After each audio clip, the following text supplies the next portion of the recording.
আসসালামু আলাইকুম। আমি মোহাম্মদ সেলিম হোসেন, উপসহকারী কৃষি অফিসার, শ্রীমঙ্গল থেকে বলছি।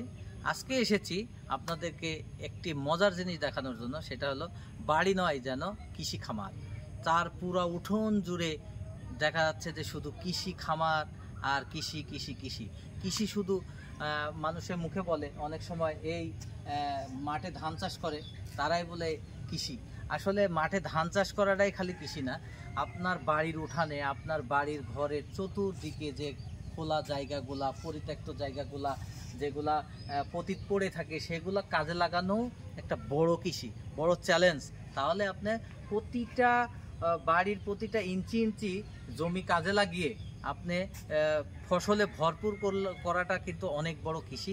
এটা হয়তো বা মানুষের চোখে পড়ে না যে মাঠে হাল চাষ করে ধান রোপণ করে ধান কেটে আনলেই আপনার তারাই কৃষক, আর যারা বাড়িতে উঠানে আশেপাশে যেগুলা করে এগুলা কৃষি না।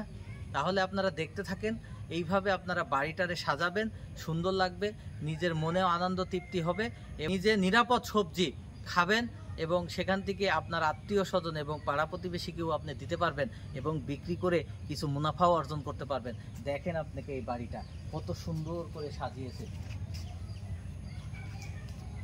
খালি সবুজের সমারোহে। এখানে পুঁই শাক আছে, ফল গাছ আছে, মেহেন্দি গাছ লাগিয়েছে, এখানে সুপারি গাছ আছে, তারপরে এখানে পোলাও পাতা আছে, সেন্ট যেটা বলে আর কি, তারপরে মরিচ আছে, পেঁপে আছে। আপনার সবজির অভাব নাই। এই যে আপনার ফুলও আছে, মানে পরিপূর্ণ যেটা বলে পরিপাটি, বিভিন্ন ধরনের ফুল, এই যে টগর ফুল, তারপরে যেন বস্তায় পুঁই শাক করেছেন। উঠানে কিন্তু মাটিটাও নষ্ট হচ্ছে না বস্তাতে, এবং বোতলগুলা কাজে লাগিয়েছেন।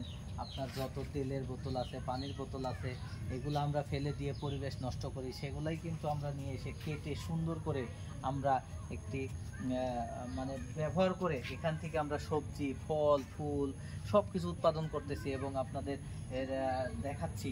দেখেন এখানে বস্তায় কত সুন্দর সবজি হয়েছে। এখানে এই যে মাছাতে কত সুন্দর আপনার করলা, তারপরে এই করলা শেষ হলে আবার চাল কুমড়া দিতে পারবে, চাল কুমড়া শেষ হলে লাউ দিতে পারবে, ঝিঙ্গা দিতে পারে, চিচিঙ্গা দিতে পারবে, যত লতানো সবজি আছে সব সবজিগুলাই কিন্তু আমরা এখানে দিতে পারবো। এখানে পেঁপে গাছ লাগিয়েছে। দেখেন আমাদের পুষ্টির চাহিদা পূরণের জন্য তো পেঁপের বিকল্প নাই। তারপরে আমাদের কাঁচামরিচ, বিভিন্ন ধরনের কালারফুল কাঁচামরিচ এখানে আছে আপনার। তারপরে আপনার এখানে এই সাম্মাম আছে, চাল কুমড়া আছে। ফসলের শেষ নাই, সমারোহ, ফসলের সমারোহ। দেখেন এখানে কত বাহারি রঙের কালারের ফুল আছে, আপনার বিভিন্ন কালারের ফুল আপনার সামনে আপনারা দেখতেছেন দৃশ্যমান আছে।